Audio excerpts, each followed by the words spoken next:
All right, what is up, folks? Welcome back to another episode of the Help Me Understand podcast. I'm your host, JK, and we are kicking off episode number 220. Today is a Tuesday fitness and nutrition adjacent episode, and we are going to be talking about all things muscle loss and how I respond when my clients come to me and say, man, I feel like I'm losing muscle. What should I do? Before breaking down this particular topic, sharing some perspective with you, along with some research that really kind of digs into this, I first, as always, want to say thank you for choosing to press play on the Help Me Understand podcast. I say it every time, and I mean it every time. I know that you have no shortage of podcast content that you can consume, so I truly, truly never take it for granted that you chose to press play on Help Me Understand. If you'd like to support the show or me or both, we'd really appreciate it if you pass this particular episode along to one or more people that you believe would be impacted in a positive way. So that's all that I ask. All right, so let's go ahead and get into today's episode. As I commonly like to do, let me start with giving you a piece of context on where most recently this topic is coming from. So as of this particular recording and release, we're going to record and release on the same day here. It is Tuesday, May 27th. So here in the US, we are one day removed from celebrating Memorial Day, and that tends to basically kick off the summer holiday season or the summer season for a lot of folks here in the States. I know we've got some listeners overseas in other countries, but here in the US, that typically is when the pools will start to open. That's when you've basically, for the most part, if weather cooperates, you've got your first food going on the grill, all that stuff. It's the end of the school year, whether it's high school, college. So things are starting to heat up, literally and figuratively. It's like time for the cookouts to begin. And what can commonly happen is that there's also an uptick in travel. So that tends to happen for sure.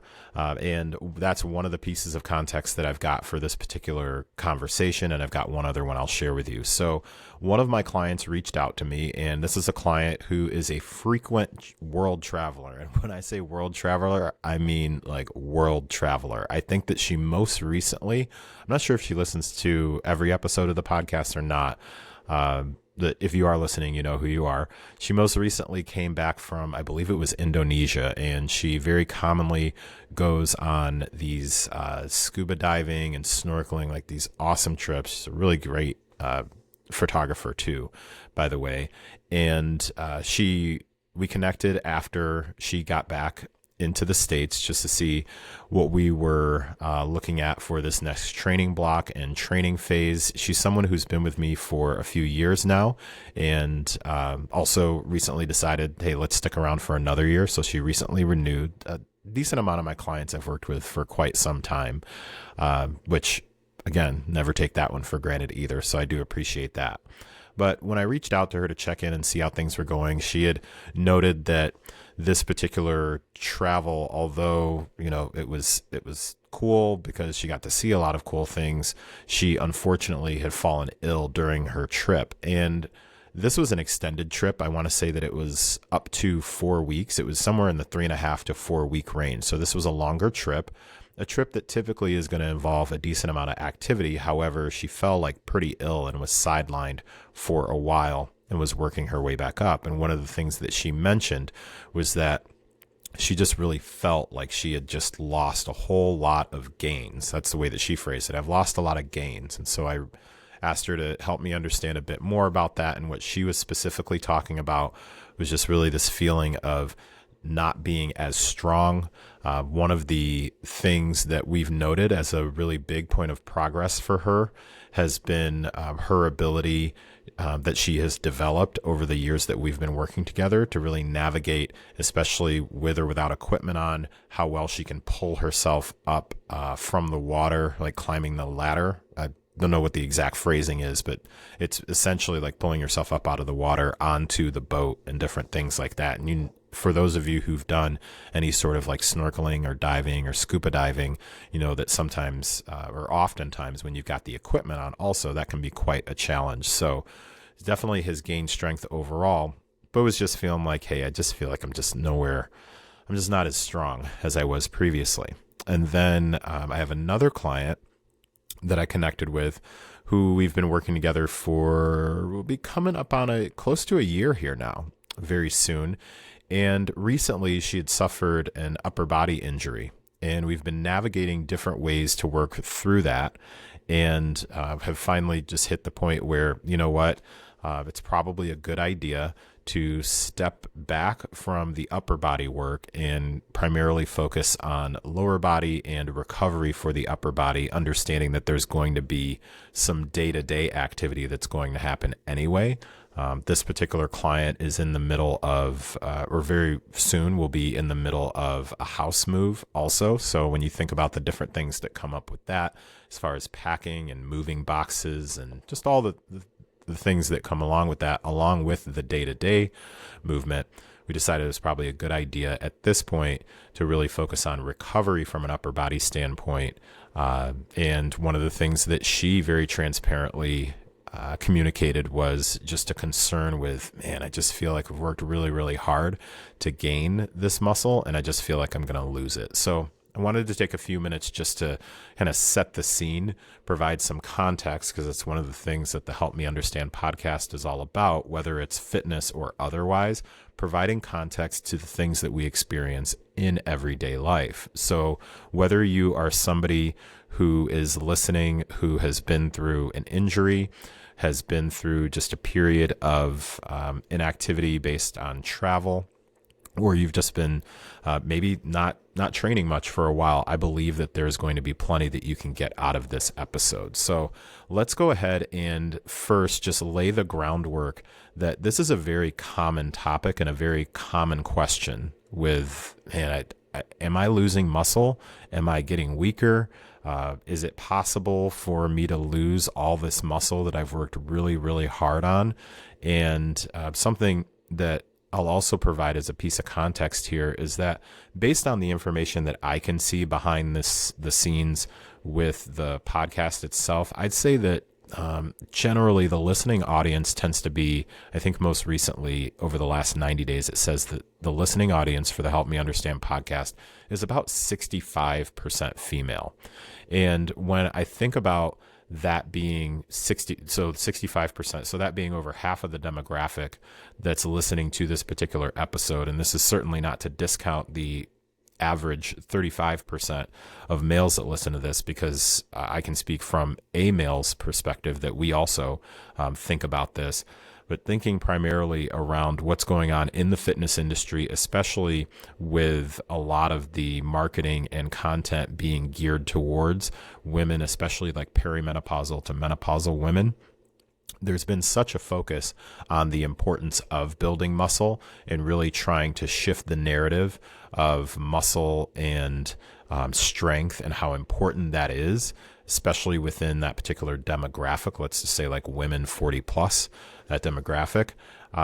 Then with that also comes potentially, when you're over-indexing on it's so important to have muscle and to be strong, then also you got to be able to ride the wave of the opposite of also worrying about, okay, well, what's going to happen if I'm not training for a while, if I've been injured, if I've been sick, if I'm traveling, when I lose that muscle. So when I think about this particular topic, and as I was scratching out some notes and an outline for this episode, because yeah, I'm doing that these days now, I just think about the sometimes how there'll be an immediate reaction from a coach or a trainer, or the content, at least that I'll see, where it's all about, oh, well, don't worry about it.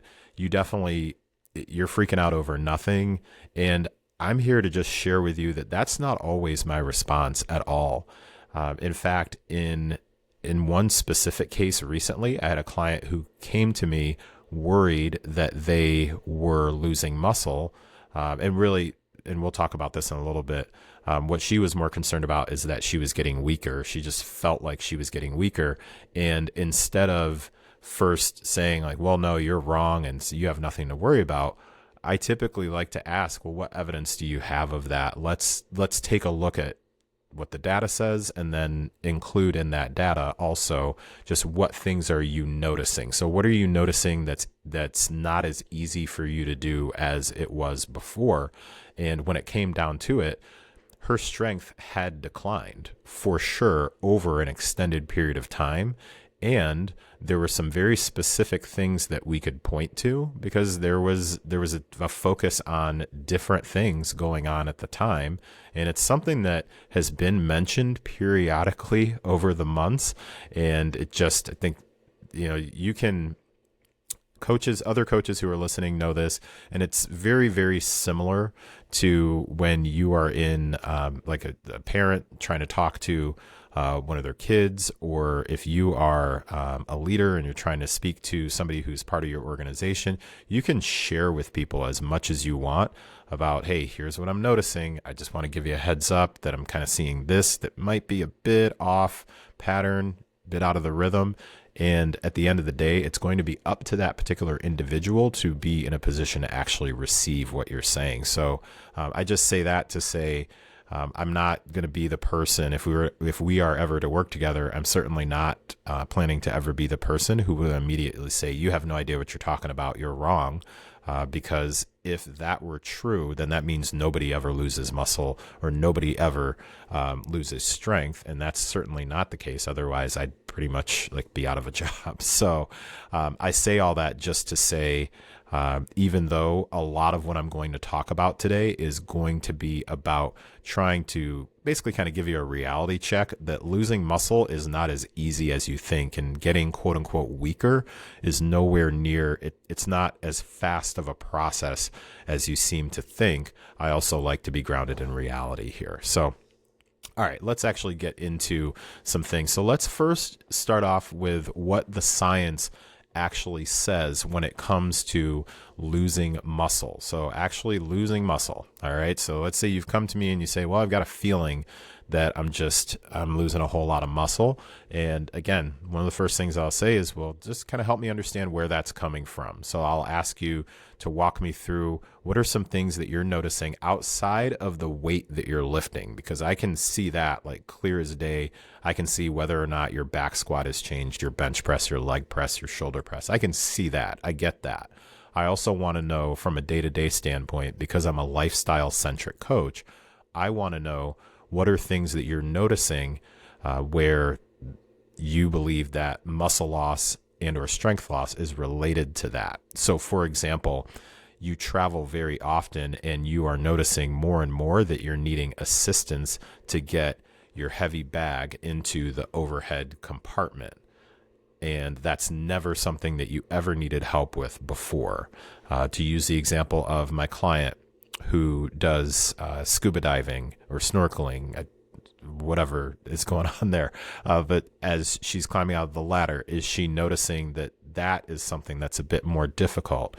If you are a parent of young kids and you're noticing that when you're down on the floor playing with them, now you're needing to actually hold on to something to support yourself in order to stand up. So I want to get an understanding of that. Now, as far as what the actual science says, the first thing that I want to emphasize to you right off the bat is that it takes consistent, complete inactivity for muscle loss to actually begin. So I'm going to say that one more time if I can remember how I said it. It takes consistent and complete inactivity, like bedridden, for muscle loss to actually begin. So regular, consistent inactivity for the muscle loss to begin. I want to say that right up front, because that could basically kind of recap the whole thing and de-escalate the situation right off the bat, because it's not something that just happens overnight. So there's a couple of studies that I found doing a quick search. There was one study that was done in 2013, and that study, in a nutshell, just concluded that the time course for muscle atrophy, so the actual loss and shrinkage of muscle, the time course for muscle atrophy in humans during inactivity, muscle wasting begins approximately 2 to 3 weeks after approximately 2 to 3 weeks of strict limb immobilization. So again, that speaks to the complete inactivity. So when we're talking about a decent amount of the studies that are done when it comes to muscle loss and atrophy. It's basically the same thing. So the opposite of muscles getting bigger, it's muscles getting smaller, and muscle wasting is basically what it's referred to. Many of those studies involve complete inactivity of a limb. So in this particular study from 2013, that one approximated 2 to 3 weeks for that process to begin. So the big takeaway there is that most people are not going to be bedridden or completely immobilized. So essentially, like, the muscle loss that you fear is often more of a perception than it is actual physiology. So the facts don't necessarily support that.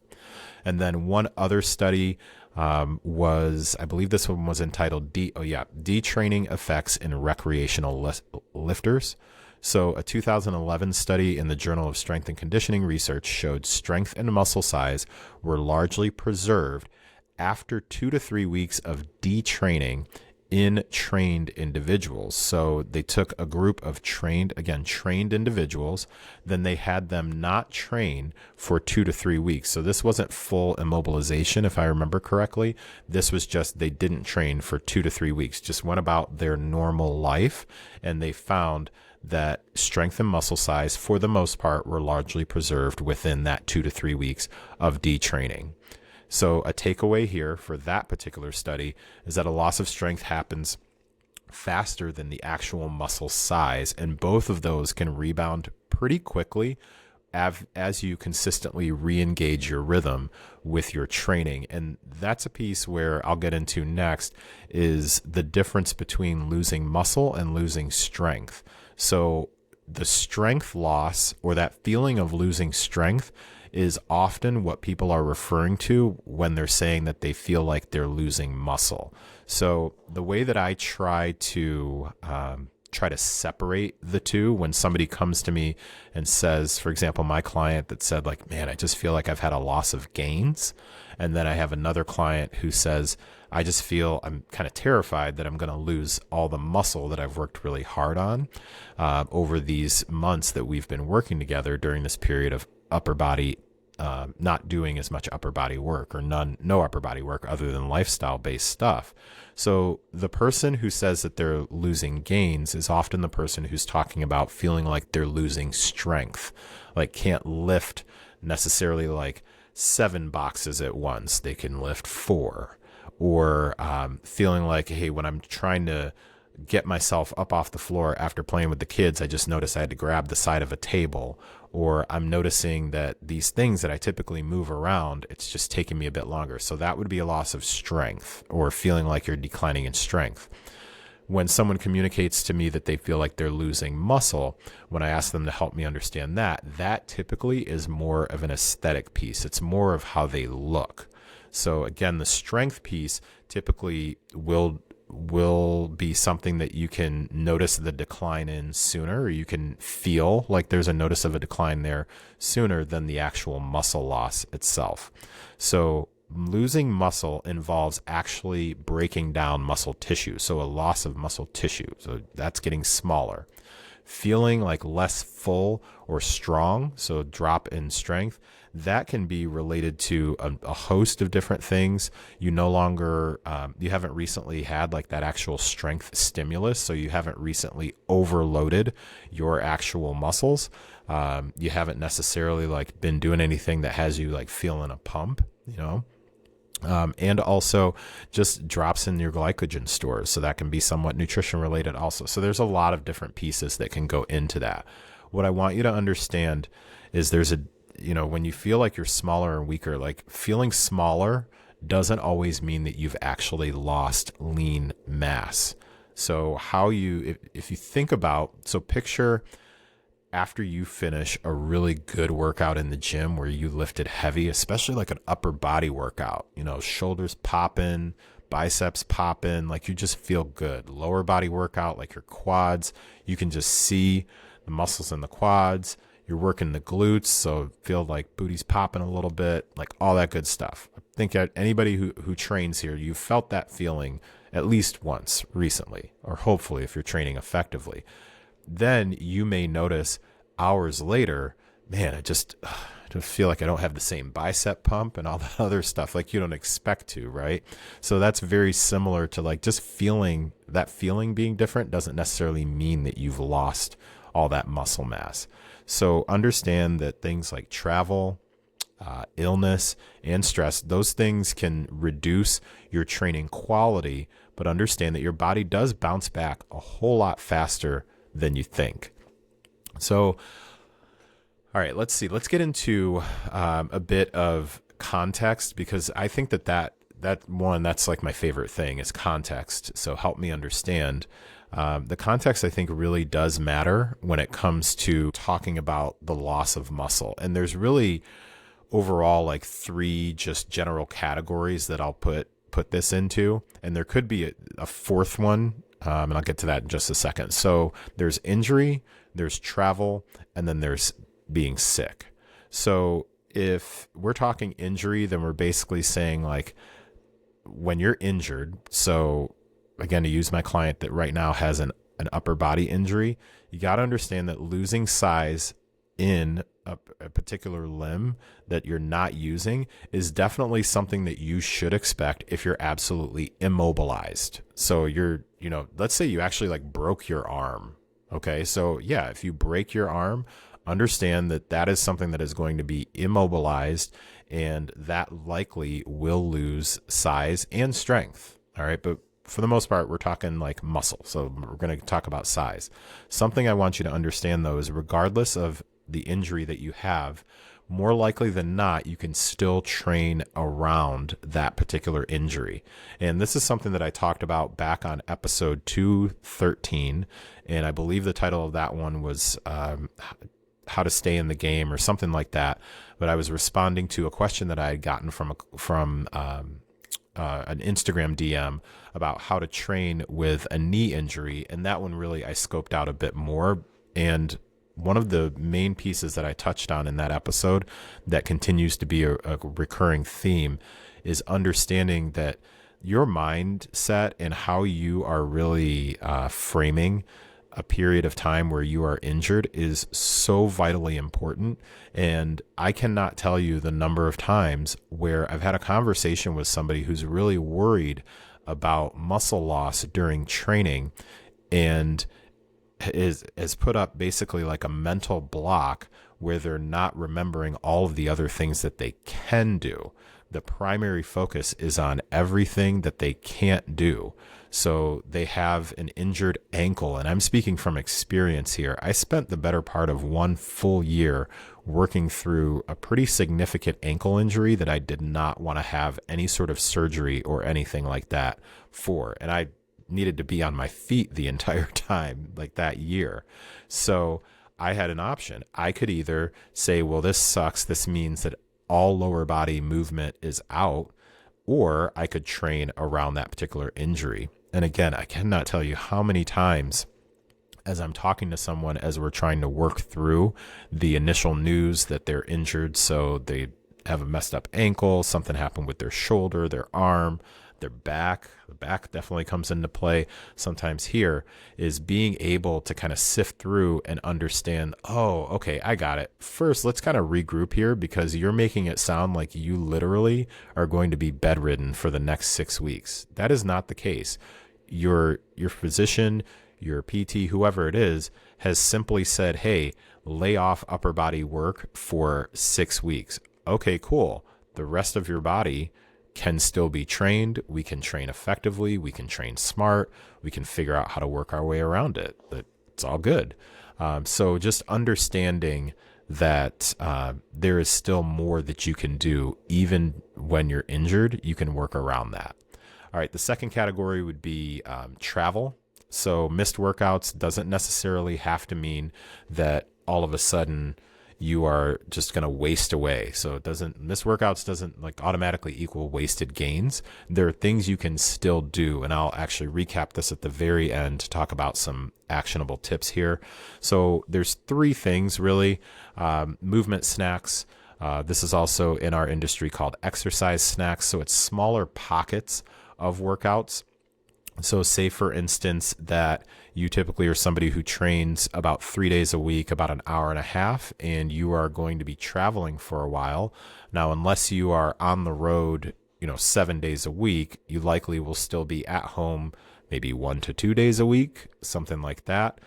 So you can still get your full-ish workouts then. However, if you're in a hotel, at a hotel gym / fitness center, we know some of those can be a little bit interesting at times. You've got the ability to do shorter workouts for sure. Or even if you're somebody who isn't necessarily traveling, but you're just going through a really, really busy period in life. That was going to be like my fourth category. So we'll just kind of use that as category 2A with travel, whether it's travel or just a really significant amount of time that your training schedule is going to be different. You can still get in these movement or exercise snacks. So a 15-minute workout here and there, and for some people is better than just no workout at all. The second piece under this is still getting in some body weight training. So similar to or related to, as I've talked about, a lot of studies that focus on really measuring out atrophy, losing muscle. A lot of them do that by having one limb be completely immobile. That doesn't have to be the case if you're not injured. So for example, maybe you don't have access to a leg press or a squat rack or even dumbbells. You can do body weight air squats. So you can still do that. I've actually had some people get really creative with like using a backpack and different things like that to get some workouts in while they're on the road. So you can do body weight training. If you've got access to like a pretty stable table, you can do inverted table rows. You can do push-ups. So there are different movements, lunges, step-ups, as long as it's on something safe. Parks, especially this time of the year in the U.S. where weather is pretty nice. Parks can be a great place to get in body weight training. So you can still get some movement in. And understand, and this is really my third point underneath the travel header when it comes to understanding context and trying to reduce the amount of muscle loss that potentially can occur, is you can still maintain your strength, you can still maintain your strength and a decent amount of muscle by really having that be the focus of, I'm just going to do what I can consistently versus feeling like it needs to be perfect. So it's like, again, the example of, well, I don't have access to a squat rack, so there's no point in me doing air squats or step ups or something like that. That would be where you're trying to focus on perfection. And really, just to be straight up with you, that starts to give the vibe of more of creating an excuse versus doing what you can with what you have. And I'm very big on, if you're somebody who's been hanging with me for a while, you've heard me say before, adjustments over excuses. Like always, we make adjustments before we start making excuses. Like there is always something that can be done. Is it going to be perfect? Maybe not. And also, who expected perfect? Like where did that come from? So really continue to keep that focus on just maintaining your strength. And then the last piece with the context is going to be dealing with sickness. Understand here that focusing on your recovery is part of the overall training process. So do not rush trying to get back from sickness or illness. This is definitely the time where your nutritional support is going to matter so much more than anything else. So being sick, stomach bug, flu, a couple of days ago, I was really dealing with like some weird allergy stuff, like 'tis the season where I feel like all of the allergy gods and goddesses are just united to just wreak havoc.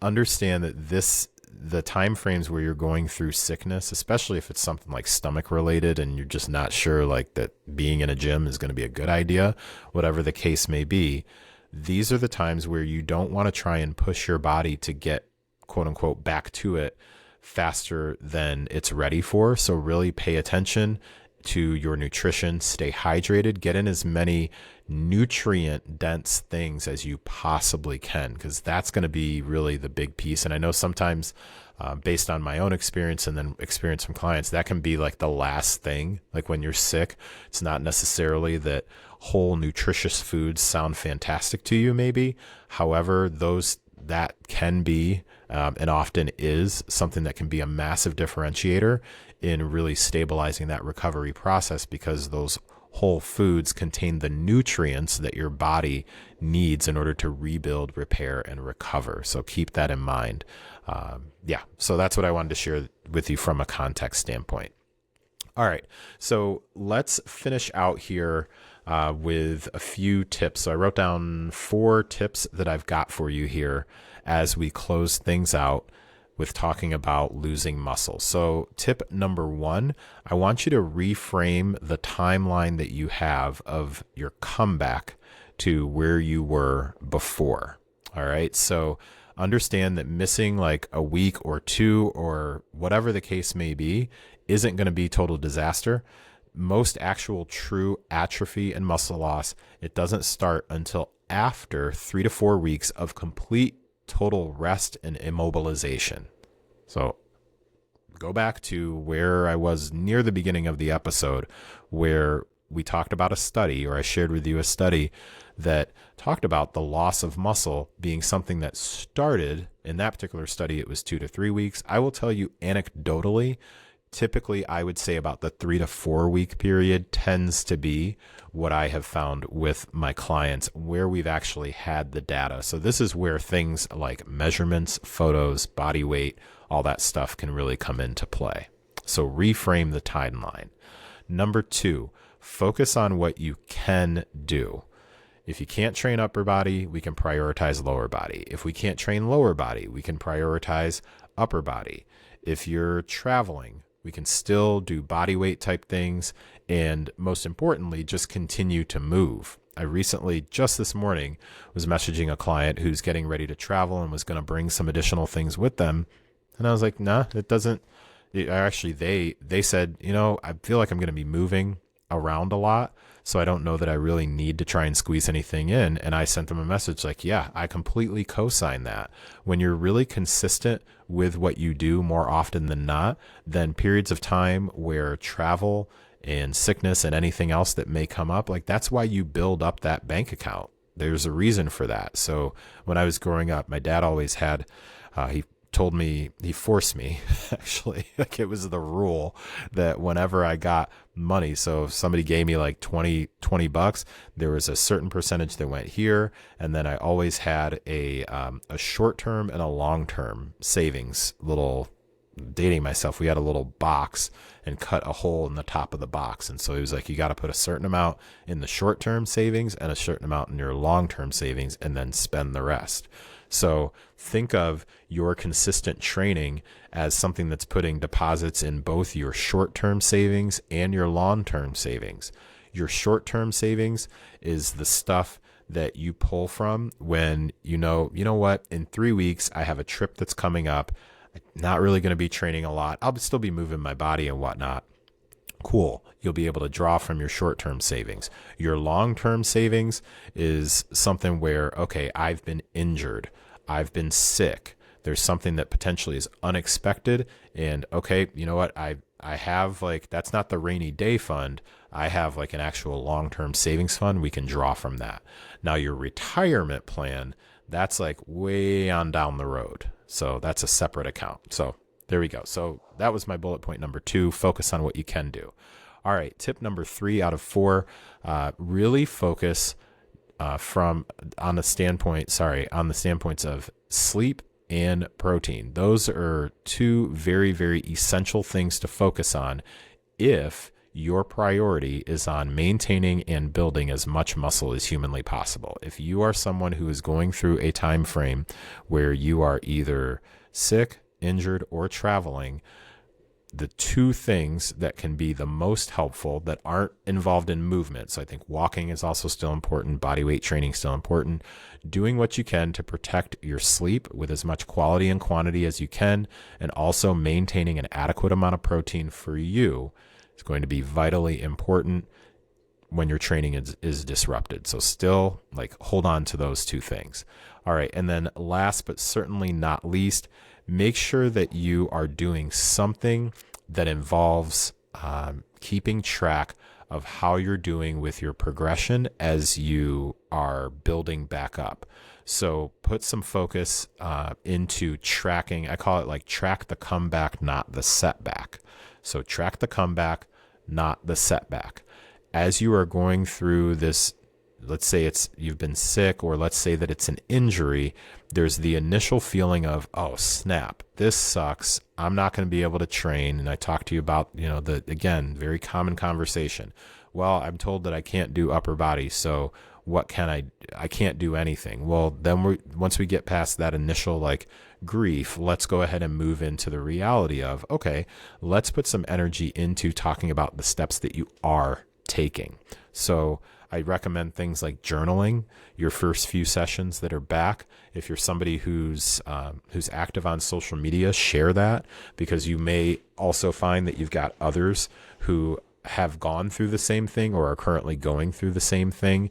And, pro tip for any of my coaches, I know I've got a few coaches that listen to this, sharing that sort of thing with other folks is something that can be really helpful in helping them connect with you and engage with you and really trust that, okay, this person gets it. Like Coach JK is going through that same thing too. I've been sharing on my stories how I've been slowly but surely working through a shoulder impingement for quite a while now, and it's getting better and better and better because I just don't really want to deal with anything surgery wise. I don't think I'm going to have to, but it's something that I've been working through for a while. So I will mention whenever I'm doing pressing, pushing movements, how it feels based on still continuing to recover. So I'm practicing what I preach by not only keeping notes for myself, but occasionally sharing this is kind of how it's going as far as the comeback. So track the comeback, not the setback.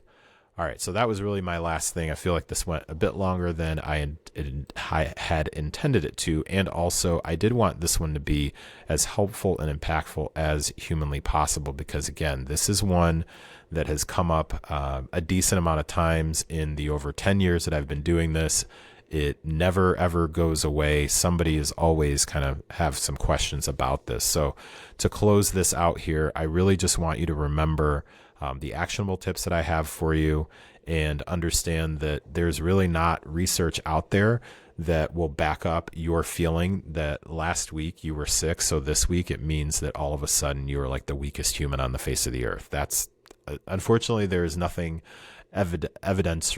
There is no evidence to back up that feeling that you have. I am so sorry to say. So with that, we are going to go ahead and close out today's episode. Just a reminder, consistency does not mean perfection. It means you're doing your best with what you've got, wherever you are, whatever you can get done. So understand, your muscles are not going anywhere overnight. So stay patient, stay active, and trust that your progress and your mental resilience is stronger than you think. All right, so with that, we're going to close out today's episode. Thank you so much for listening to another episode of the Help Me Understand podcast. One last mention, the Help Me Understand podcast is sponsored by Feed Your Habits. So Feed Your Habits is lifestyle, casual apparel for people that believe that habits don't just grow on their own, they get fed. So go to feedyourhabits.com, put in my promo code in all caps, JKFYH, and you'll get 10% off and also free shipping in the US. Thank you so much for listening to another episode of the Help Me Understand podcast. I appreciate you. Take care, and I'll talk to you next time.